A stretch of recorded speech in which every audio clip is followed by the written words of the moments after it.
Hello, gamer family YouTube. Anyways, today I'm going to be ranking the Fire Emblem 4 maps. Now, if you search far enough on my channel, you'll see I've actually already done a tier list with my buddy Josh on this game.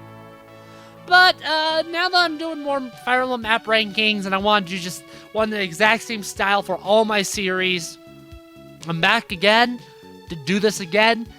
And spoiler alert, it really hasn't changed. I've changed some of the tier stuff, but that's about it. Anyways, let's go right on in. F tier. My original tier list, I had an E tier, but I don't do E tiers here, and there's no F tier map, so I'll explain why the worst map in this game is not an F tier once we get to it. But yeah, I have nothing in F tier. So, yeah.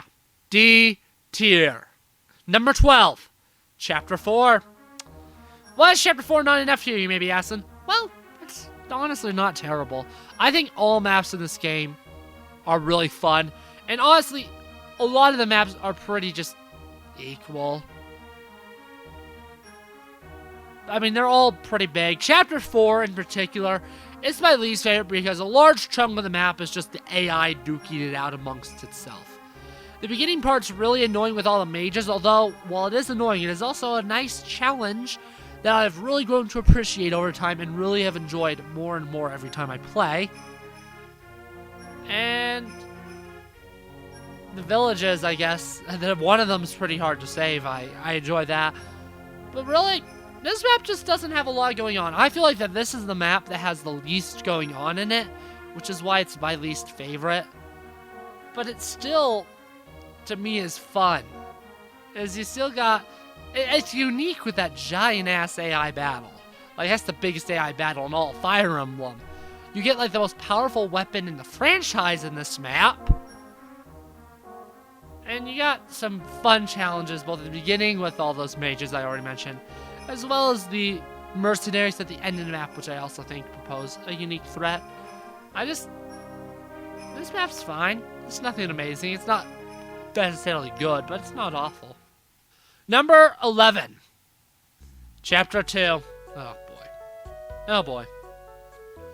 This to me is what I call the commitment check. If you're not committed to beating FE4, this map is gonna stop you from playing. I should know. FE4 is my favorite Fire Emblem game, but this map has stopped me dead in my tracks before. If I'm committed, this map is an absolute blast to play. From like trying to get the bargain ring, and trying to get as much levels on the quest as possible, and dealing with like the stupid sleep staff near the end of the map, and all those ballistas, and like just the whole first part of the map just in general is honestly so much fun. Like, if I'm committed, this map is a blast. But when I first played FE4, this map stopped me for about a week or so, and even my most recent playthrough, a combination of me just being on this map halfway through the map for the record, and just me wanting to get other series finished recording. Like, this is around the time where I decided just to finish Galaxy 2. Like, okay, yeah, that's kind of why I held off, and like, I was really playing the first 2 maps of Fire Emblem 4, you know, right at the end of my semester, so I had to pick priorities, and I prioritized other projects over beating Chapter 2. Honestly, I gotta get back to it, though. I gotta play more FE4, oh my goodness, I miss it. Number 10. Chapter 9. Ugh. You know, this map has some unique challenges. This map doesn't give you a reason to hurry, which is why it's so dang low. There's no reason to hurry, because even Chapter 4, you get that hard village to save. Chapter 2, you get the bargain ring. But really, this map, there's no real reason to actually play it fast. And in fact, this is a map that if you don't go into it with like a solid plan, the reinforcements at the end where you like have 5 Draco Knights going to every castle, it's gonna murder you. The boss is a pain in the butt to kill, and Hannibal is one of the worst units to recruit in the franchise. So, there's that. But at the same time, all those also propose really unique challenges. And like those giant like reinforcements that like span the entire map, that's something that you can't have with smaller maps. And I do feel like justifies the big maps in this big game. C tier maps. We're now in C tier, baby. Number 9, Chapter 7. The beginning of this map, particularly in Leaf section, is so much fun. And the ending of this map, when you're essentially being pinned on two sides with the mages from Leonster and Ares group coming down from the south, when you're doing both of those at the same time, that is so much fun. The problem is the middle of this chapter is kind of boring. Once Leaf gets all his stuff done, he really doesn't have much to do. And once you get the castle up north of Selith, there's really not a whole ton more to do about besides slowly move southwards. And that's really where this map is brought down. Number 8, Chapter 10. Guys,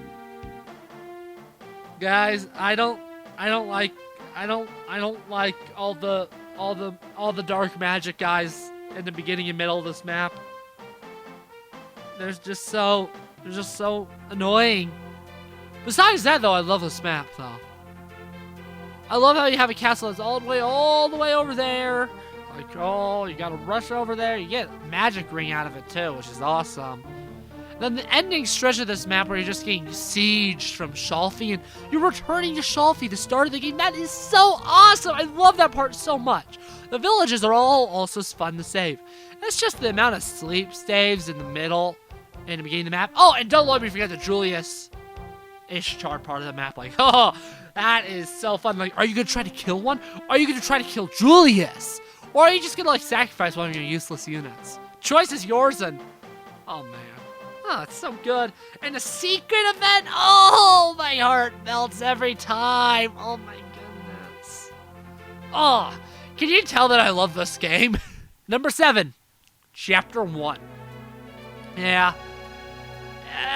Obviously, one thing that a lot of people probably complain about with this map is, yeah, it's a little linear. And that makes sense. The first map is half the size of this map. So, to ease you into the giant, full-size maps, it makes sense to have it be a little bit more linear. I also love the introductions to all the AI combat in that little area up north. Like, you're not going to get up there. It's so hard to get up there. It also gives you a good introduction for enemy recruitment and why seizing castles fast can be really, really important. And you get little tiny splits, like, with that trees, like, by Ishtar. You can just, like, ignore that area. Honestly, I've never tried it. Could you just, like, ignore that whole castle? I guess you couldn't, because Gandalf isn't out yet. And then you got the Dunedain part, which is also really fun. That helps reinforce the idea of, yeah, you probably should multitask, because in the prologue, you can skip all the multitasking just by having everyone go north. Or, like, if you accidentally forget to move someone in a multitask in the prologue, there's no consequences. But if you forget to move Dunedain, they're dead. They're dead. The secret event I also think is fun. I wish there was a little bit more hints that it existed, but it's still fun. Really, my biggest complaint with this map is the forest itself. If they ever remake this game, I hope they make a completely new tile so that they aren't using forest tiles, they're using spirit forest tiles that still hamper movement, but just not as much, because that can be a little bit of a pain.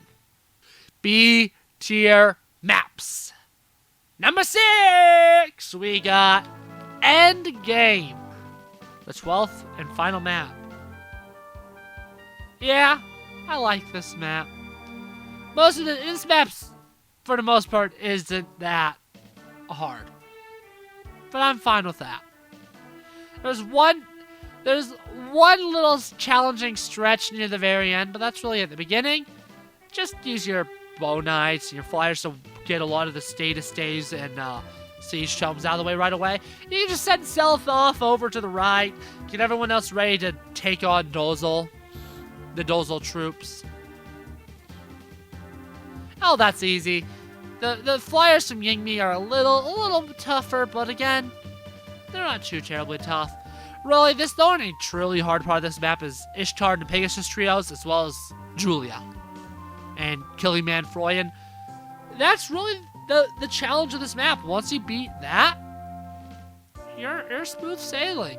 You're smooth sailing, and you know what? I think there's nothing wrong with that. The map rewards you for having good units by making it easy that you can just cut some butter if your units are strong, and I really appreciate that. I really like that. And it's not like Binding Blade where like the final map's too easy. Like there's still challenge, and I like that. I think overall that this is a good map. Number 5. Chapter 5. Yeah, this is another map that's not too terribly hard. Outside the beginning where you're getting flanked, but once you kill Dozel, this map's really easy. You can just send Sigurd to kill that castle, where the rest are dealing with all the wyverns. Then the enemy boss with Raptor, you can just silence him. This map, I really like it because it feels like a slow burn. Like, you just feel that something's not right. Both story-wise and gameplay-wise. It's like, something's not right. It is too easy. It is too easy. And I love that. And I also love how sand isn't immediately desert. How there's very clear paths to take without having to get slowed down. That is really nice. And I haven't even mentioned the story. Story peaks. This is where Fire Emblem franchise peaked story-wise. A-tier maps! Oh yeah! Chapter 8. I like this map. This is a nice cooldown map after Chapter 7, which can be stressful or annoying, depending on how you play it. Chapter 6 just gives you an entirely new cast, which automatically gets you like, okay. And then Chapter 9 as well. It's Chapter 9. So this is a nice breather chapter in the middle of Gen 2, and I really appreciate that. It introduces you to Ishtar, who you're going to eventually get used to fighting a lot. It gives you more holy weapons. One of your last holy weapons, in fact. Potentially multiple, depending on who you pair Lelwyn with as well. And the beginning's really fun with, like, you gotta protect the castle you're at. You also gotta protect Leonster. So how are you gonna do that? I don't know. Brush Selith up? I don't know. It's up to you. I just find that a lot of fun. And this map also has a lot of secret events with the substitutes. Like, a lot of them. Number 3. Chapter 6. Man, I love this map. It pains me not to put it in S tier, but it isn't as good as the 2 in S tier. It really isn't. But like, I think this is such a great reintroduction map. While it does slow down a lot of things back to the prologue level of difficulty, it's still a big map, and you gotta fight a brave axe. You gotta fight a brave weapon already. Like, it doesn't go too easy on you. You got potential reinforcements as well. You have to make a decision on who you're going to recruit. There's actually a lot of decisions to make on this chapter as well, which make it really interesting. And depending on who you pair in Gen 1, you may be rewarded with a holy weapon. The best holy weapon now. And that's wild. That's really wild. And again, this map's difficulty is decided by you. Who do you pair up? What do you pass down? And I just really find that fun. S tier maps! Oh, baby. Number 2, the prologue. Yeah, this is one of the best maps in this game, and I'd argue that this is the best introduction chapter in any Fire Emblem game. It immediately shows you, here's what's different about this game, and here's what makes this game special. All right in the first map. Immediately, it's a non-linear map. You have 2 distinct paths that you can take that reconverge for the ending. Good. It's got interesting story, and you get Sigurd. A powerful unit, really powerful unit. And this map just introduces you to all the mechanics and the design philosophies and the story all so well, with also a ton of villages for you to save. And that's just really awesome. Number 1. To no surprise, should be Chapter 3. Like, I'm not kidding. This thing is genuinely one of the best Fire Emblem maps ever made. Without a doubt, this is the top 5 in all of Fire Emblem for me. Just right off the bat, there's enemies on 3 sides that are all coming right for you. 3 sides, which means you're either gonna have to play really defensive, which is going to cost you all of the villages. Or you immediately go out and fight at least the ones on the upper and the right-hand side right away. And once you take that first castle, oh, you're already being assaulted again by a bunch of cavalry, and now you're fighting a holy weapon. So a really strong one with lots. You have a lot of authority stars. It's like, oh my goodness, what the heck? And then the map's not over. Once you're done with that, and you got the wyverns coming down too, so you're like, oh my goodness, what the heck? So you just keep getting assaulted, and then you finally have the ending bit where, yep, you gotta multitask again. Your army in the south, oh, they can breathe. But the north, oh god, you got a squishy healer, a very powerful mage, but one that can't double. It has to actually take damage to be able to one-hit round KO. And then Bridget, who's on the complete other side of this section. And you need to get her all the way over to the other ones. You gotta have her run. She's a bow user. She doesn't have one range. Oh, man. Just talking about this map makes me want to replay it. This map is so fun to play fast. Now, obviously, if you beat it, one of the most stressful parts about the A ranking in this game is the turn requirement. This map, even when I'm not trying to go for A rank, is so much fun to play fast because there's just so much going on. This map to me truly utilizes the army split well, because you're going to want to keep sending your foot units north. Even when you get to fight Eldigan, you're going to want to have them always moving. You're going to want to plan ahead and know where you're moving people when. This map just utilizes the different unit types and just the map size in general really, really well. And that is why I love this map so much. Anyways, this is a shorter map ranking video. Woo woo! This is the tier list itself. Let me down below if you agree or disagree. I imagine most people will probably end up agreeing, honestly. I don't think I said anything too controversial in terms of ranking these maps. I think